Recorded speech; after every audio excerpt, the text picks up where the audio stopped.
घनश्यामं स्वात्मारामं मनोहरम। हम 20वीं शताब्दी के एक नास्तिक भक्त की गाथा का आज श्रवण वर्णन कर रही है। नास्तिक भक्त भगवान को मानता नहीं था, पर भगवान के प्रति निछावर इसी जीवन में रहते रहते हो गया, प्राप्ति कर ली।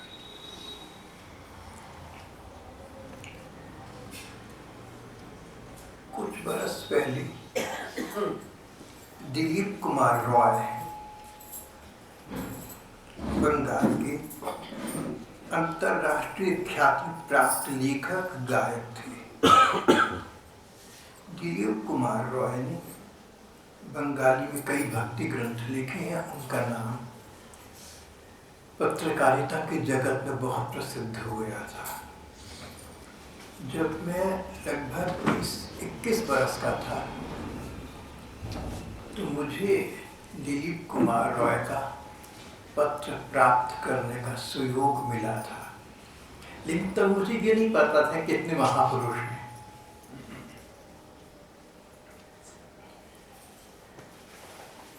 दिलीप कुमार रॉय ने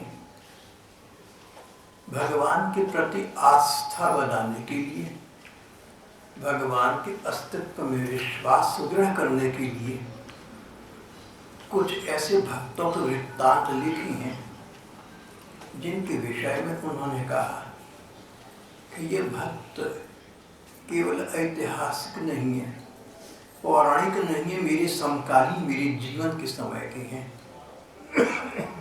मैं इनके समीप रहा हूँ, मैंने इनको समीप से देखा है और ऐसे ऐसे भक्तों के वृत्तांत लिखे जो तर्क की कसौटी पर परमात्मा सत्ता को स्वीकार नहीं करते थे।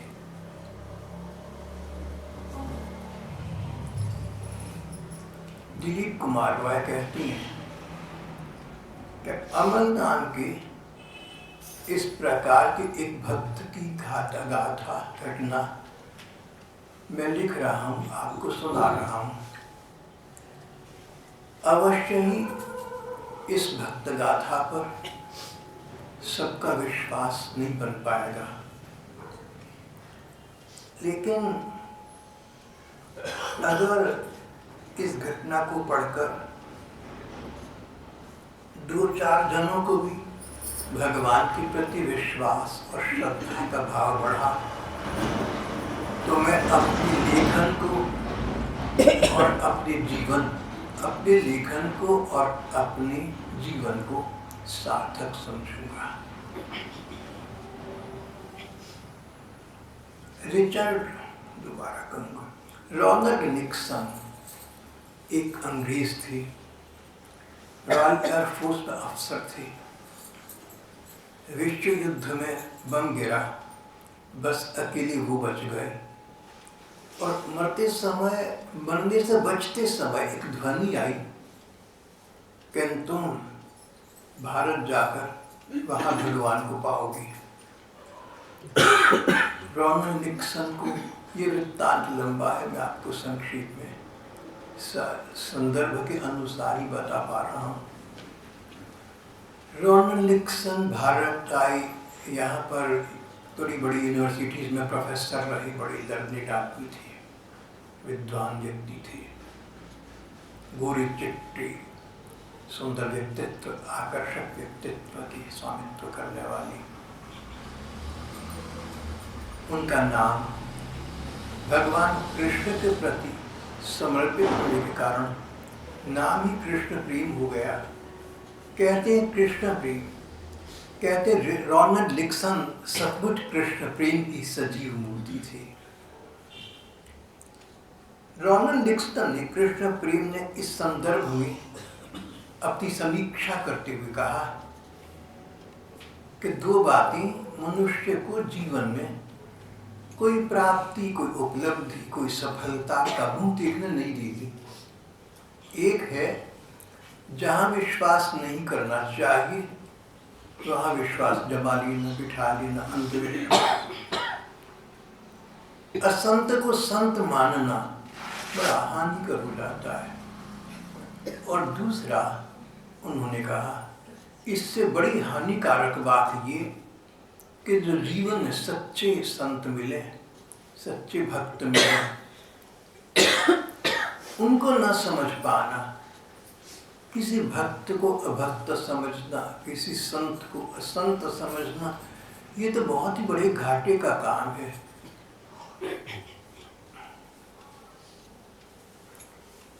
60-65 बरस पुरानी बात है। अमल नाम का एक लड़का एमए किया, उस जमाने में एमए किया कम होते थे।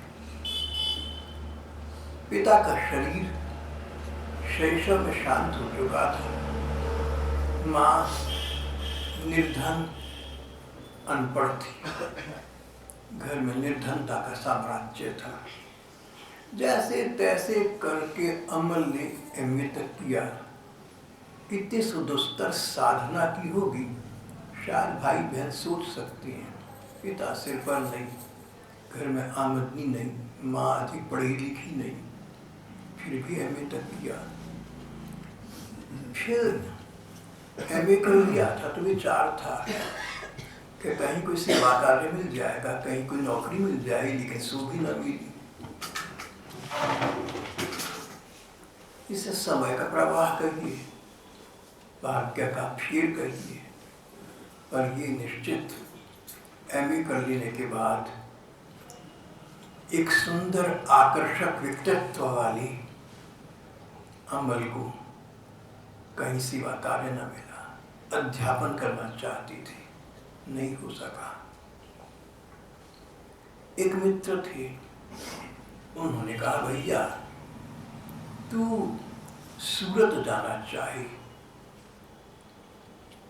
तो वहां मैं तुझे किसी बड़े सेठ के यहाँ उसके बच्चों को पढ़ाने के लिए अध्यापक नियुक्त करवा सकता हूँ। अब ये कहो कि मरता क्या न करता। अमल बंगाल में थी, बंगाल के नवद्वीप गांव में थी। नवद्वीप वो ग्राम है जहाँ कभी 500 वर्ष पहले चैतन्य महाप्रभु का प्रकाश हुआ था। बंगाल से सूरत जाना तो कोई कहेगा कि डूबते को तिनके का सहारा, पर दिलीप कुमार रॉय भक्तजन कहेंगे, अभिशाप में छिपा वरदान, ए ब्लेसिंग इन डिस्गाइज। मुझे यही लगता है, जो मैंने उनकी जीवन वार्ता पढ़ी, उसको पढ़कर ऐसा लगता है कि ये अभिशाप नहीं था, ये तो प्रकृति का, परमात्मा का एक वरदान था, जो बाद में जाकर प्रमाणित सबके सामने हो गया।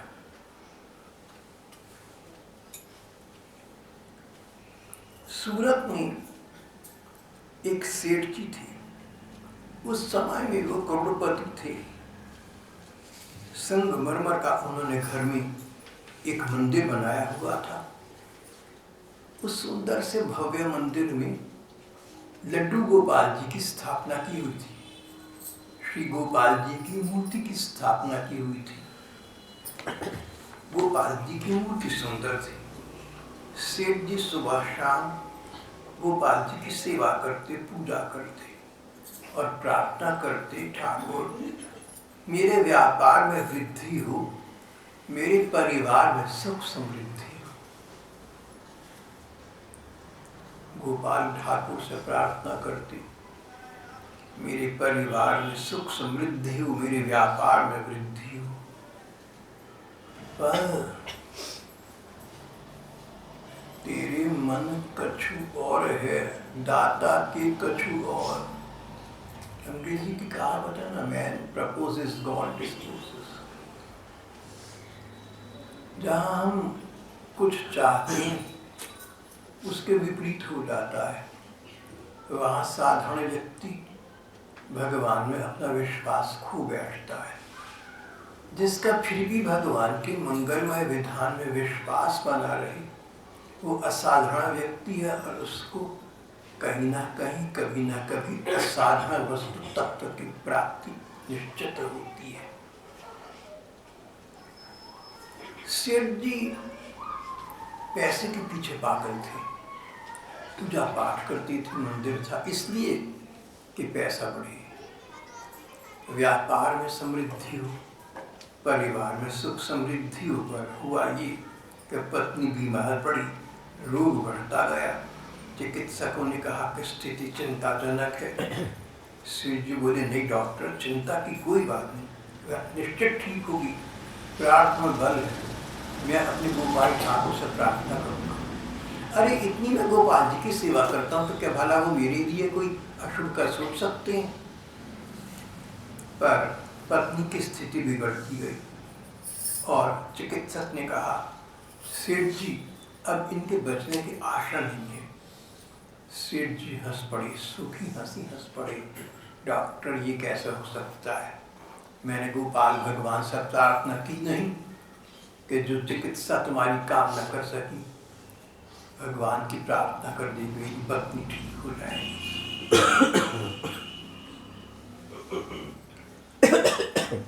इन सेठ जी का एक 8 वर्ष का बेटा था जिसे घर पर पढ़ाने के लिए कोई सुयोग्य अध्यापक चाहिए था।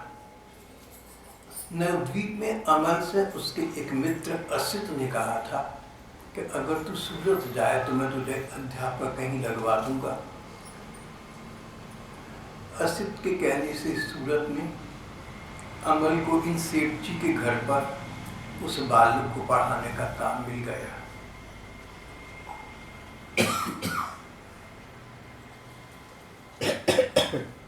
अमल ने सेठ जी के यहाँ सेवा कार्य तो स्वीकार कर लिया, पर मंदिर में गोपाल जी की मूर्ति और उसकी पूजा पाठ उसे तनिक न सुहाए।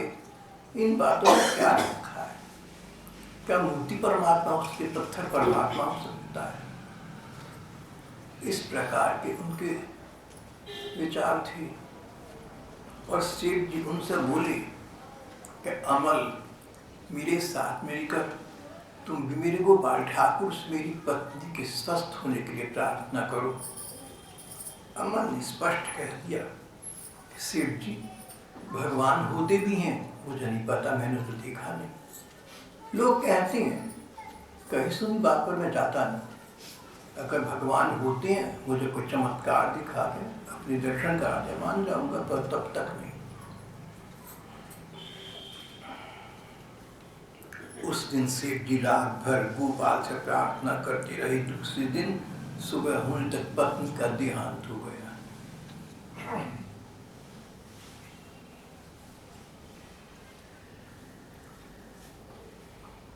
सेठ जी को जितना दुख हुआ अपनी पत्नी के वियोग का, उतना ही अभिमान, क्रोध जागृत हुआ। मैंने इन गोपाल ठाकुर की सेवा तन मन और धन से की थी, इन्होंने इतना भी न सुना। अमल ठीक कहता है, भगवान नहीं होते, और होता भी है तो भगवान को दंड मिलना चाहिए। क्रोध में भरकर दुखी सेठ जी ने गोपाल जी की श्री मूर्ति को उठाया और कूड़े की टोकरी में डाल दिया। यहाँ लिखा है डस्टबिन में डाल दिया।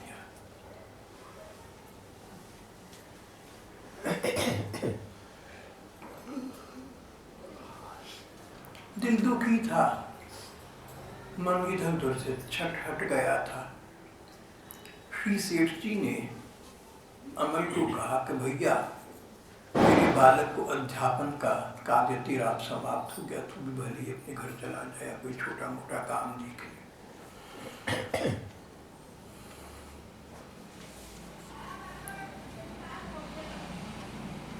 अमल ने कहा, मैं तो पहले कहता था भगवान नहीं होता। सेठ जी ने कितने बरसों बिता दिए गोपाल की पूजा सेवा करने में, और उनकी पत्नी चल बसी। मेरा विचार ठीक निकला। मैं अंधविश्वासी नहीं हूँ, मैं परमात्मा को नहीं मानता, मैं पत्थर को परमात्मा नहीं मान सकता। चल पड़ा अमल वापस कहीं भी जाने के लिए जहाँ मार्ग ले जाए। मार्ग में सेठ जी के उस भव्य भवन में डस्टबिन में पड़ी गोपाल जी की मूर्ति को देखा। गोपाल जी की ये श्री मूर्ति बहुत सुंदर थी, बहुत आकर्षक थी। अब मैंने देखा तो लगा नहीं क्या हुआ, कुछ समझ न पाया। मानो ये बाल गोपाल 5 बरस का ये बाल कृष्ण मेरी ओर कातर दृष्टि से देख रहा है कि अमल तू मुझे छोड़कर जा रहा है, सेठ जी ने मुझे फेंक दिया। मेरे मन का भ्रम है, मूर्ति तो बोला नहीं करती, पर चलो सुंदर है, एक सज्जा चित्र के तौर पर, एक डेकोरेशन पीस के तौर पर पास रख देता हूँ। क्या जाएगा, अब तक किसकी सेवा पूजा बेचारी की हुई है, तो इसको कुछ माखन रोटी क्या तो नमक खाने को भी ना मिलेगा।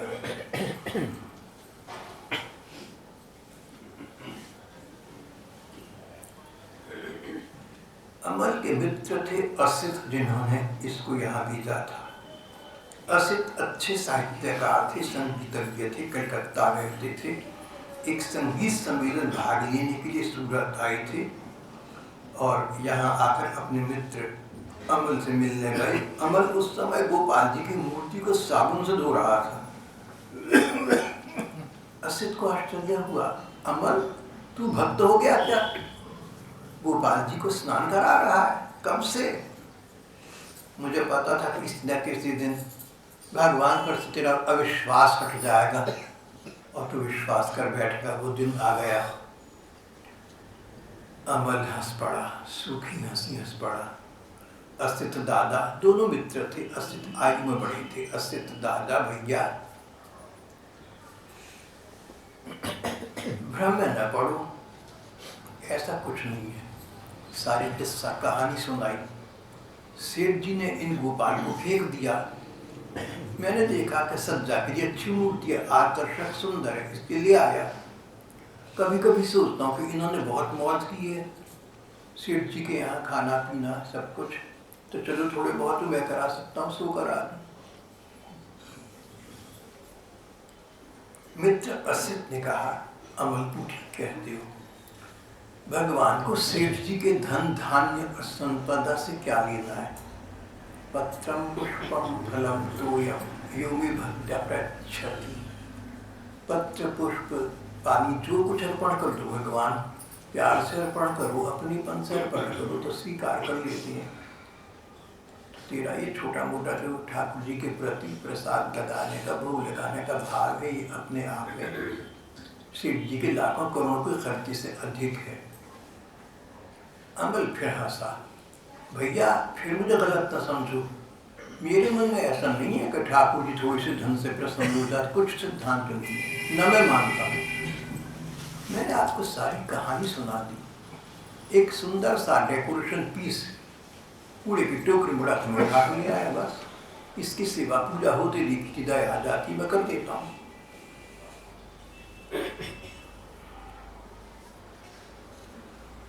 फिर अमल हंसा, बोला बात यह है कि गोपाल और मैं दोनों एक ही पथ के पथिक हैं, एक ही नाव के नाविक हैं।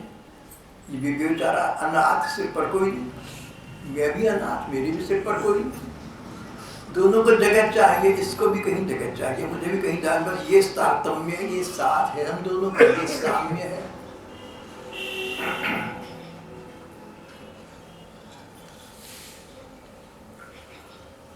फिर अमल का रोना सा निकल आया। असित दादा, माँ के पास जाऊंगा, बूढ़ी माँ बेचारी को क्या मुँह दिखाऊंगा, जो पैसे कमा न सका, पर और कोई चारा भी तो नहीं है। असित को मानो वायु वेग से कोई बात, कोई प्रेरणा हुई हो। कोई अतीन्द्रिय शक्ति से उद्बोध हो गया। असित ने कहा, अमल मैं पढ़ना जा रहा हूं एक मित्र के आमंत्रण पर। मित्र बड़े प्रभावशाली व्यक्ति हैं, तुम मेरे साथ चलो ना। मेरा विचार है वो तो है कहीं ना कहीं कोई सर्विस, कोई सेवा कार्य दिलवा देंगे। पटना पहुंच गए। 150 रुपए की स्कूल में शिक्षक की नौकरी मिल गई। आराम से दिन बीतने लगे।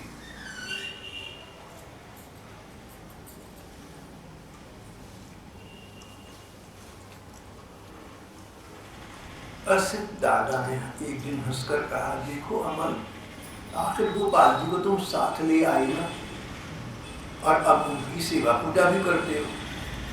इसी का नाम आस्तिकता है, इसी का नाम भक्तिभाव।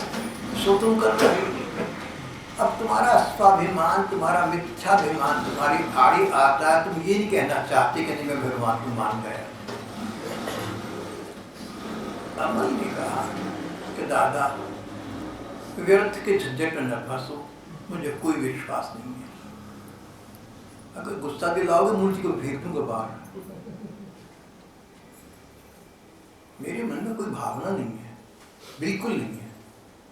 और जब मैंने देखा कि सेठ जी ने जो बरसों बरसों इनकी सेवा की, उनकी बार बार प्रार्थना करने पर उनकी पत्नी न बच सकी, तो ऐसा ठाकुर अगर होता भी हो तो ऐसा निर्दयी, ऐसा नाशुकरा ठाकुर मैं तो शक्ल नहीं देखना चाहूँगा। तब से तो मेरा विश्वास ये पक्का हो गया, परमात्मा नाम की कोई सत्ता नहीं है।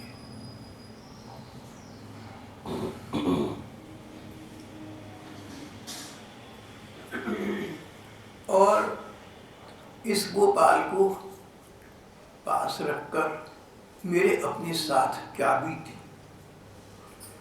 अमल गंभीर हो गया। दादा, गोपाल ठाकुर को देखता हूँ, लगता है प्रसन्न हो रहे हैं, हंस रहे हैं। मैं सोचता था कि ये गोपाल मुझे देखकर हंसते मुस्कुराते क्यों हैं। अब राज खुल गया। एक सप्ताह के पश्चात एक मित्र का नवदीप से पत्र आया। मेरी माँ एक अनाथ शिशु को सड़क से उठा लाई थी, उसकी सेवा करती थी। वो बच्चा छोटा ठीक हो गया, पर माँ अपने को कॉलरा हो गया और वे चल बसी। असित दादा, ही है तुम्हारा परमात्मा। सेठ जी की पत्नी चल बसी, मेरी माँ चल बसी गरीब की सहायता करते करते।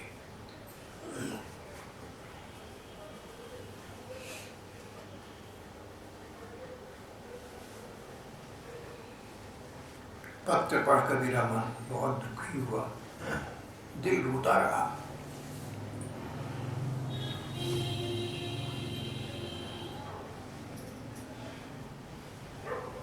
रोते रोते एक संज्ञाहीनता हो गई, एक बेहोशी की सी स्थिति हो गई। उसमें विचित्र बात हुई। मुझे लगा कि गोपाल की ओर से वंशी की ध्वनि आ रही है। दूर कोई मुरली की धुन पर गीत मिलन के गाए। किसका है वंश का स्वर? ये सुमधुर स्वर कहाँ से आ रहा है? बालकृष्ण वंशी बजा रहे हैं। क्या मुझे अपने अस्तित्व का बोध करा रही हैं? कुछ समझ न सका। असित बोला, अमल तुम धन्य हो, जिसे तुम भ्रम समझ रहे हो। भ्रम नहीं है भैया, बात यह है अमल, तुझसे क्या कहूँ मैं मेरे भाई। तू लड़का शक्ल सूरत का सुंदर है, इतनी बात नहीं है। शक्ल सूरत के सुंदर से सुंदर कई होती हैं। बात यह है कि तू सरल स्वभाव है, तेरे अंदर सरलता है, निर्धन के प्रति प्यार है, दूसरा का हित चिंता है। जैसी माँ वैसा तू। तेरी माँ बच्चे को बचाते बचाते स्वयं समाप्त हो गई। जितने भक्तों के लक्षण हैं, गुण हैं, तेरे में सब हैं, सिवा इसके कि तू भगवान को नहीं मानता। मेरा मन कहता है भगवान एक दिन अपने अस्तित्व का प्रभाव तुझे प्रस्तुत कर देंगे, तू उनका बन जाएगा। अमल बोला, दादा मुझे नहीं लगता कि इस दिन कभी आएगा, आपको निराश होना पड़ेगा। पर उसके बाद जैसे एक बार अमल को वंशी की धुन सुनाई पड़ी थी, अब ठाकुर जी के बाल कृष्ण के चरणों में नूपुर पहनाते हैं, उनका स्वर भी आने लगा, जैसे नृत्य की ध्वनि कहीं से आती है। अरे तो ये गोपाल ठाकुर क्या यहाँ प्रकट होकर नृत्य भी करती हैं? मुझे मूर्ति दिखती हैं, सचमुच ये जीवंत हैं, सचमुच ये सजीव है, जीवित है, ऐसा तो नहीं। फिर मन ने मन को डांटा, अरे मेरे मन तो दुर्बल मत हो, कोई नहीं है परमात्मा भगवान, सब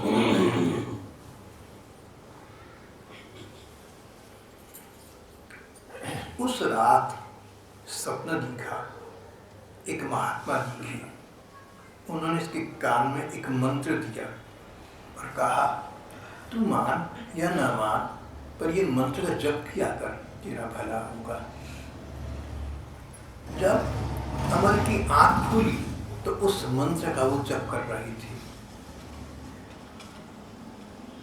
और मंत्र का जप करते करते अमल ने देखा कि उनके हृदय में, उनके मन में अप्रतिम शांति का संचार हो रहा है, शीतलता उठ रही है।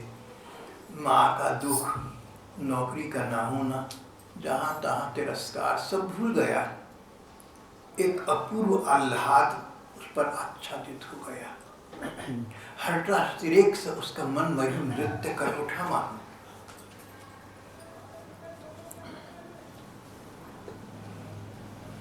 गोपाल की मूर्ति को देखा तो लगा कि मूर्ति से निकलकर गोपाल साक्षात खड़ा है, मुस्कुरा रहा है। क्यों विश्वास नहीं करोगे?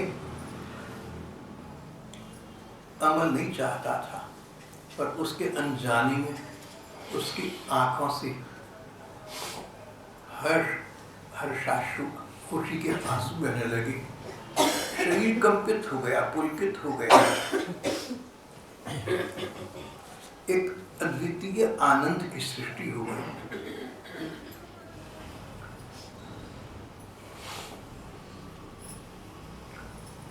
स्कूल में पढ़ाने लगा था, वहां अब उसे अपने गोपाल का ध्यान आता रहता, खोया खोया रहता।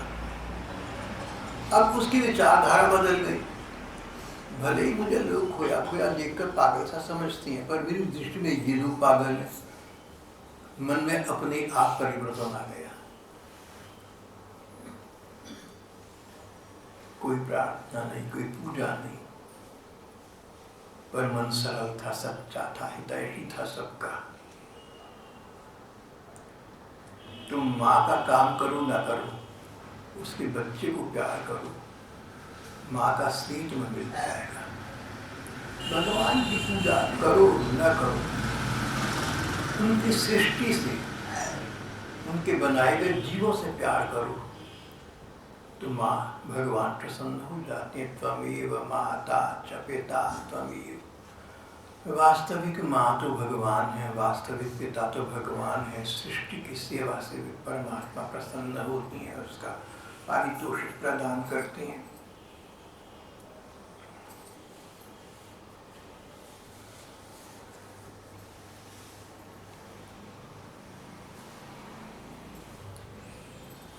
अब एक और घटना घट गई।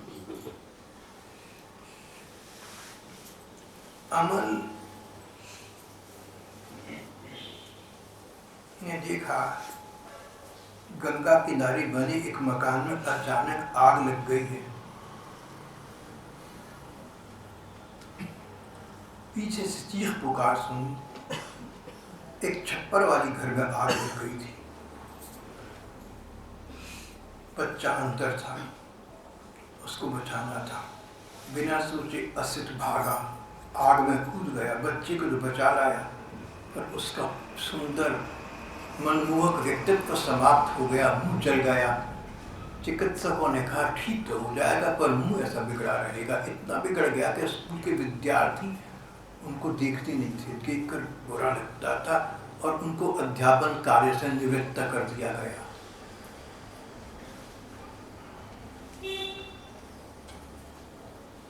असित को बड़ा दुख पहुंचा। असित ने कहा, अमल, सचमुच गोपाल की क्या लीला है, इतना निष्ठुर हो सकता है? तुम्हारी सुंदरता छीन ली, चेहरे को डरावना बना दिया। गोपाल ने अच्छा नहीं किया। अमल बोला, दादा, गोपाल का कोई दोष नहीं है। पिछले जन्मों के कर्मों का फल मिलता है आदमी को, अच्छा है, इसलिए अभी मिलकर समाप्त हो जाएगा। असित को आश्चर्य हो, ये अमल क्या कह रहा है? ये कर्मफल के सिद्धांत को मानने लगा, पुनर्जन्म को मानने लगा, भगवान की कृपा को मानने लगा। बोला, हाँ हाँ, गोपाल ने बड़ी कृपा की है। गोपाल के और मेरे बीच ये नौकरी बाधा बनी हुई थी। अब मैं गोपाल की सेवा ही करूंगा, जीवन निर्वाह की मुझे कोई चिंता नहीं। मैं तो वृंदावन चला जाऊंगा, भिक्षा पर रहूंगा, गोपाल का संग तो मिलेगा।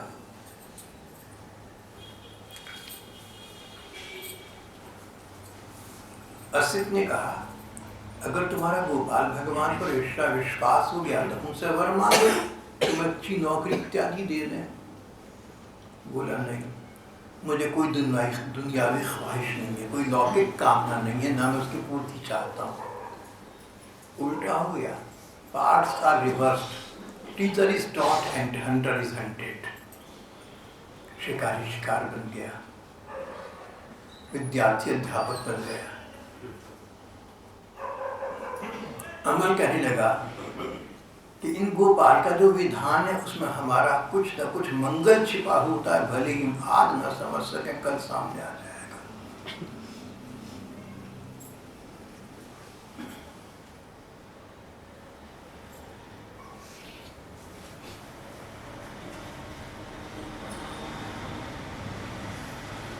और फिर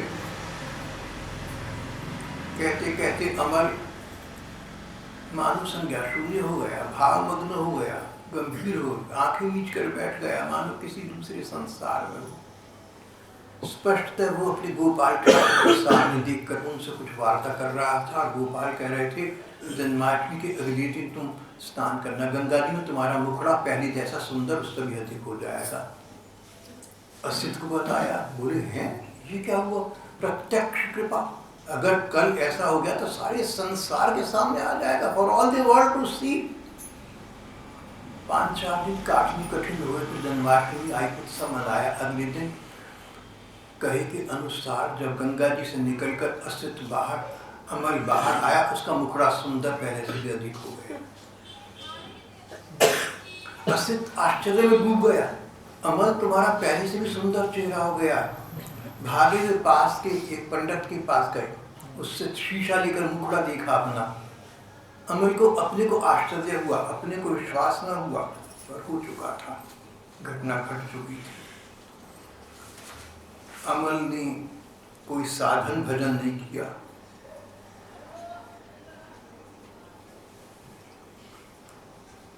पर अब वो वृंदावन चला गया। असित को बताकर न गया। असित ने अंदाजा लगाया कि अमल वृंदावन न चला गया, क्योंकि वो तो गोपाल के प्रेम में पागल हो रहा था। वृंदावन जाकर देखा तो खोजना कठिन न हुआ। अमल वहाँ गोपाल जी के प्रति पूर्ण भक्त होकर नयनों में अश्रु लिए बैठा था। गदगद भाव से उनसे प्रार्थना कर रहा था, ठाकुर मेरे गोपाल, तुम कैसे विचित्र गोपाल हो। न मैंने साधना की, न भजन किया, न साधन न भजन और इतनी इष्ट सिद्धि। ये मेरे पूर्व पुण्य का परिपाक है या किसी संत की कृपा है? क्या तुम सचमुच अकारण कृपालु हो? अब तो पूछना भी अच्छा नहीं लगता, तुमने अकारण कृपा का प्रमाण दे दिया। देखो अब मैं तुम्हारे हाथों बिक चुका, मैं तुम्हारे चाव में आ गया। उसको खाने पीने की चिंता नहीं थी, भिक्षा संग्रह की भी इच्छा नहीं थी। बस गोपाल जी के सामने बैठा कर हंसता मानो पागल हो गया।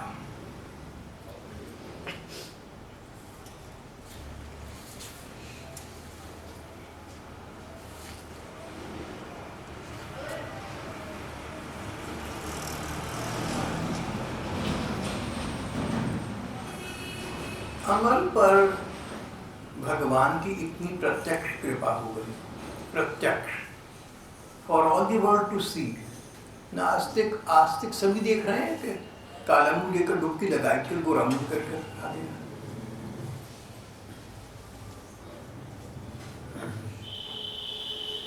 अमल की जीवन में कायाकल्प हो गया, परिपूर्ण परिवर्तन आ गया। ऐसा कैसे हो गया? दिलीप रॉय इस वृत्तांत के लेखक, बंगाल के तत्कालीन सुप्रसिद्ध काव्यकार कहते हैं कि यूं तो भगवान की बातें क्यों मत किया करो, भगवान की लीला अपरंपार है, कौन समझ सकता है। पर मेरी अपनी तुच्छ बुद्धि के अनुसार लेखक कहते हैं कि अमल के पास दो संपदाएं थी, दो निधियां थी। पहली, सबके प्रति प्रेम का भाव। भगवान को नहीं मानता था पर भगवान की सृष्टि को मानता था। दूसरी बात, उसके पूर्व जन्म के इस प्रकार के संस्कार थे जो आज एकत्रित हो गए।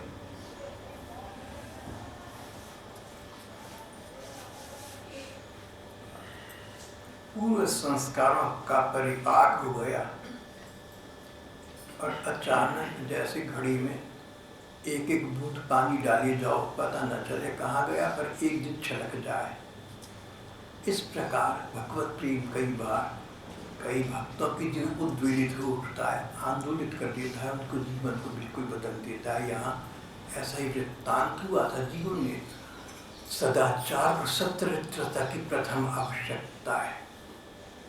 सच्चरित्रता, सदाचार, जीव मात्र के प्रति स्नेह भावना, करुणा, दया, ये नींव है जिस पर भगवान का भक्ति मार्ग टिकता है। अगर ये बातें नहीं है तो भक्ति मार्ग का कोई उद्देश्य नहीं रहता।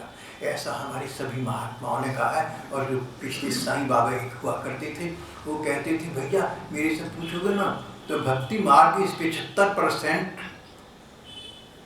सच्चरित्रता, गुड कंडक्ट, कैरेक्टर। बाबा ने शब्द किया था, शब्द प्रयुक्त कैरेक्टर। भक्ति मार्ग की 75% कैरेक्टर। भजन पूजन सब बात की बात है, पहले 75 तक तो पहुंचो। अपनी नींव को पक्का करो, सबके लिए प्यार का भाव रखो। कोई तुम्हारा बुरा कर दे तो उसका बुरा सोचो भी मत। कोई तुमसे वैर साथ है, तुम मत वैर साथ में। सब अपने पूरे कर्मों का फल भोग रहे हैं, इसमें किसी का क्या दोष है? तुम्हें दुख मिला किसी से, देने वाला दुख वो व्यक्ति नहीं जो सामने खड़ा है। दुख मिला पिछले कर्म कोई ऐसे थे जिनके कारण से मिला। जितना दुख मिला उतने पूर्व कर्म जो खराब थे कट गए। जैसे डाकखाने से पैसे निकलवाओ तो कम होते जाएंगे, ऐसे पिछले कर्मों के फलस्वरूप दुख आती हैं तो पिछले को कर्म खत्म होती जाती हैं। और इस प्रकार व्यक्ति भगवान के समीप पहुंचता जाता है। साधना उसकी रुचि जागृत हो जाती है और साधना भजन के परिपाक स्वरूप अंततः वो परमात्मा तत्व की परमानंद की साक्षात्कार प्राप्ति कर देता है। अमल के साथ ऐसा ही हुआ था, अस्य तो दिखता ही रह गया। गुरु गुड़ चीला चीनी हो जाता है ऐसा। यहाँ हमारा आज का ये प्रसंग समाप्त हो जाता है।